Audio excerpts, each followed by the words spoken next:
Hey, it is Samara's story time, and I am on my way to give blood. Right now I'm in my car, as you can tell. Safety first. But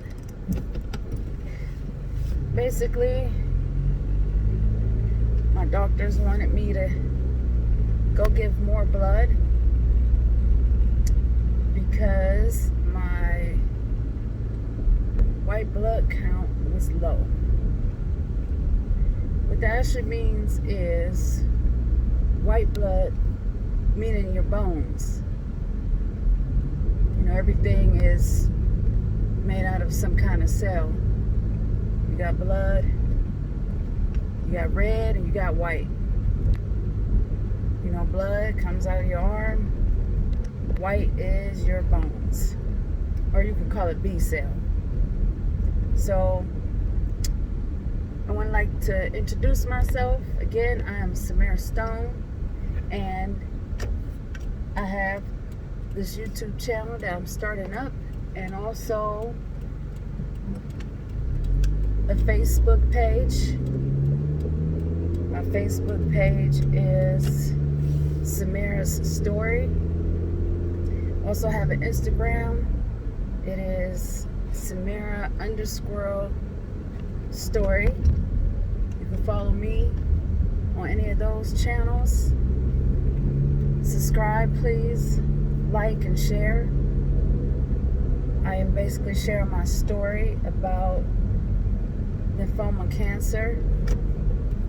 I had the non-Hodgkin's one, and it was B cell, again, meaning your bones.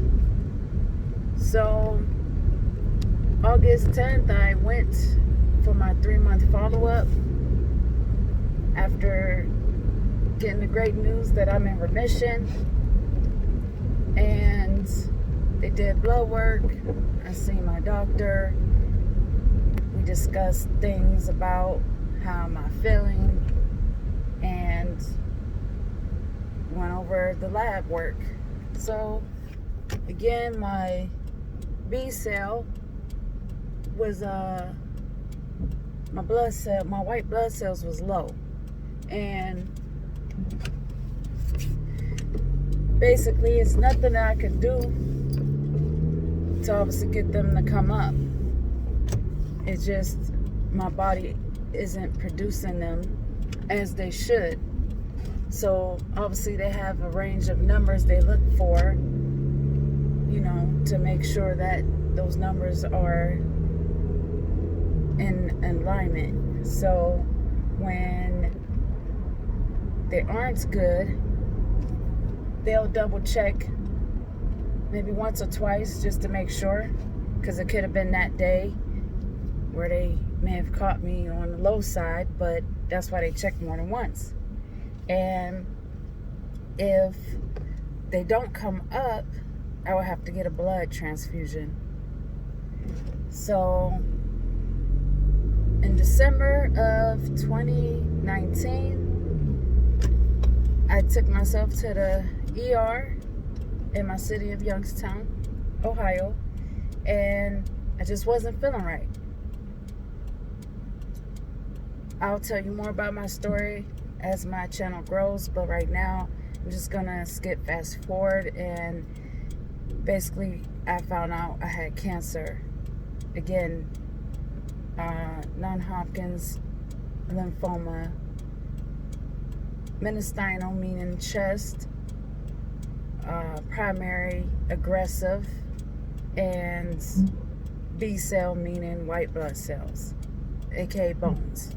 So again, I found out I had cancer.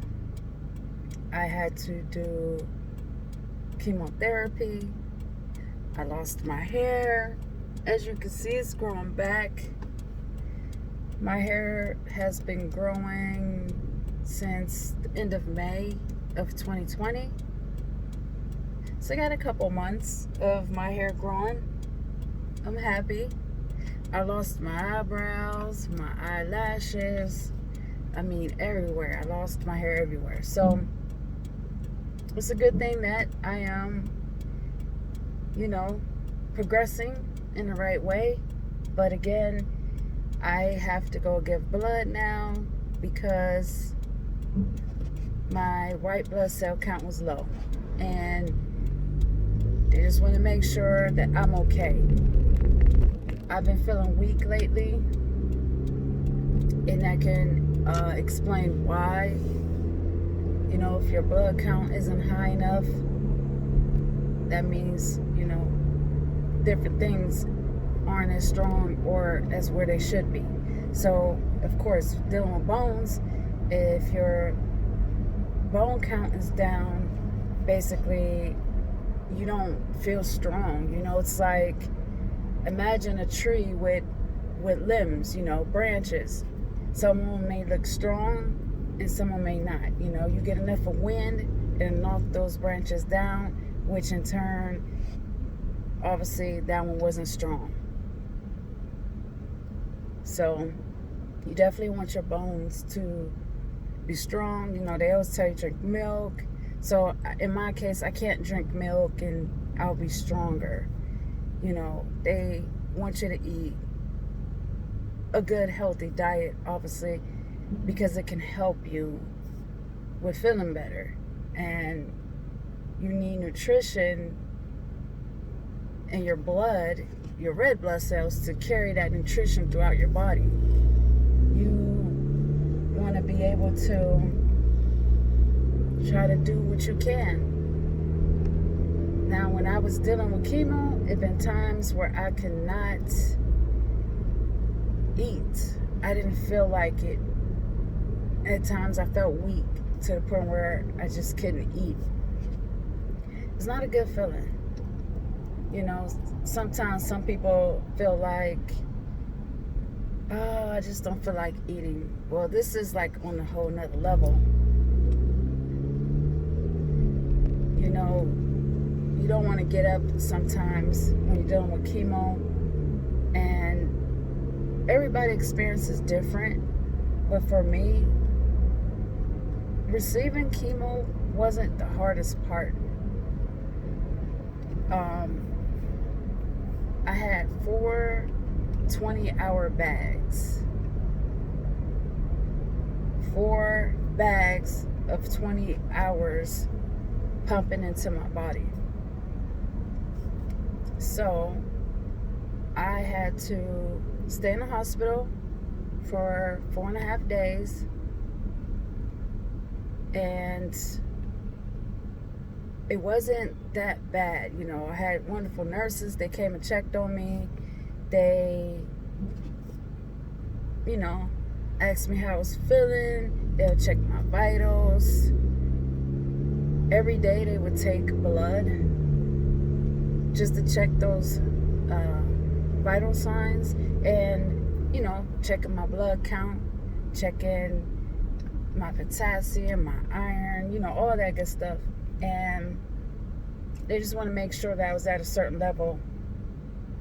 It was a couple of times where I may have been low on like potassium, and they would give me like a pill form of potassium, or even like through my IV. And so pretty much I was getting it directly to me. I didn't have to wait for it to have my level be at a better reading. So again, right now I'm on my way to go give blood, and they're gonna poke me in my arm and take blood. They're gonna send it off, and I should know by tomorrow what those levels were. I have an app that's connected to the hospital and the information that I need to know. So I'll just go in there and they'll tell me, where all my levels are. I'm praying that it all is at the right level and no transfusion will be needed. How I feel right now, I feel pretty okay. Not as strong as I would like to be, but I'm better than what I was. And again, finding out that you have cancer is not something you want to hear at 32.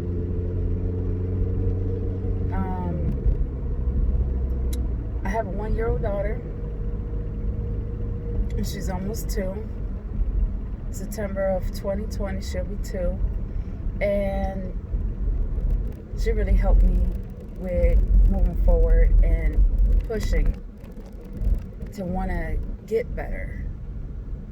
In those days where I felt like, oh, I'm just so tired, I don't want to get up, I don't want to eat. Sometimes I had to, because I had her with me, and she motivated me. Like, first time mother, and so early on in her life, me being sick like that, it really made me sad. I felt like I was missing out on milestones of hers and just so much that was going on. But I'm still here fighting, and I'm going to be all right. So again, my name is Samara Stone, and I am shooting this video because I want to share my story and maybe even encourage someone to know that it's okay, and even though it may suck, it's not the end. You will be great. You will inspire others. You will be even a hero to some. I know that with this COVID out here, it's not anything fun or to play with, but it's not impossible. It's been times where I felt like, why me? Why would I have to go through this when I'm already sick? And I hope it's over by the time I possibly can go into remission. Again, in December of 2019 is when I took myself to the hospital because I wasn't feeling good. I had pain in my chest. I had this ugly cough that was growing. It was just growing. And it was scary. It was kind of like a rattle. At times when I would cough, I would start getting headaches. I would not feel good. My chest would hurt, and like I said, as time went on, it's like it was growing. It's growing stronger and stronger and stronger, like to the point where I'm like, oh, like that's something weird. And it was constant. But like I said, as the time went on, it was growing. I just want people to know that listen to your body. Don't think that it'll go away on its own.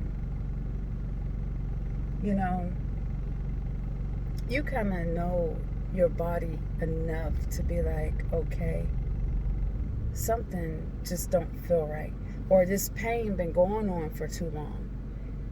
I know some people don't like going to the hospital or going to see the doctor, but it is so important.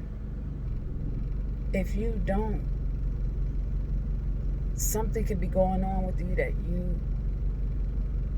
you don't know, and then you wonder, like, why am I hurting, or why do I feel sluggish, or why am I just not feeling myself? Some people may say that you'll be fine, but you have to know yourself enough to make that call. You know, I actually was training to become a truck driver. Yes, I do have my CDL. I'm proud of that.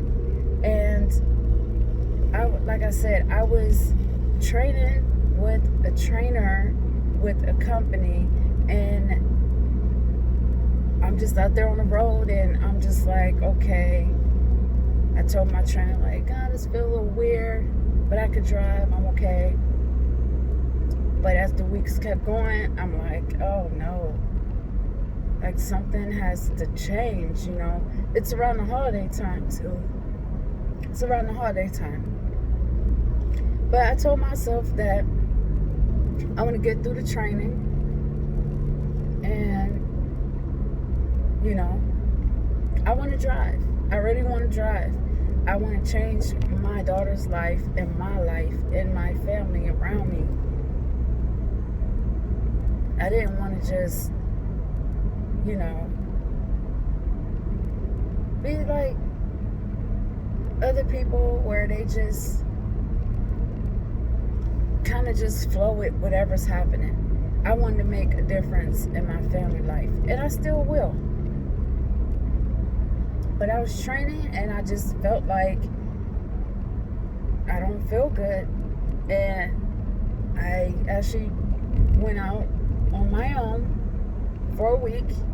So I tell people, like, I graduated. Yes, I graduated from training. And now I'm out here driving on my own. So I pretty much did my first week by myself, and I'll tell you guys more about that as well, but not in this video. So I was proud of myself. I got home, and I said I need to go to the hospital. I'm not feeling good. And again, that's when it all started, December 13th of 2019 to be exact. But this journey has been something, and I'm thankful that I can share and encourage, inspire, and be a voice. I can say that I don't really hear too many people talking about lymphoma. And, you know, you hear that commercial about the Roundup, and that's a type of lymphoma, but it's not the exact one that I had.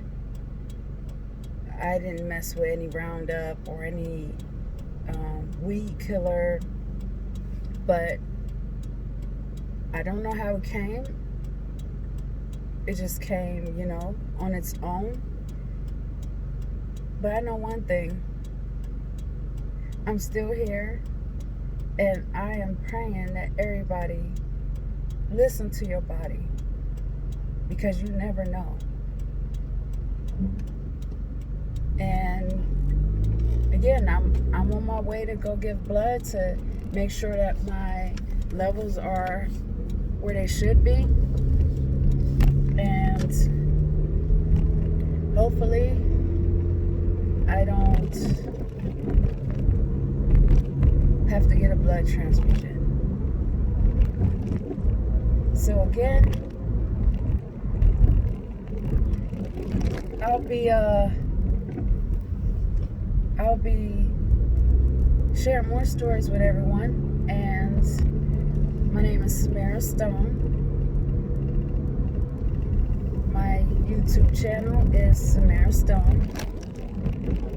Please like, subscribe, and share. My Facebook is Samara's Story. My Instagram is Samara_story.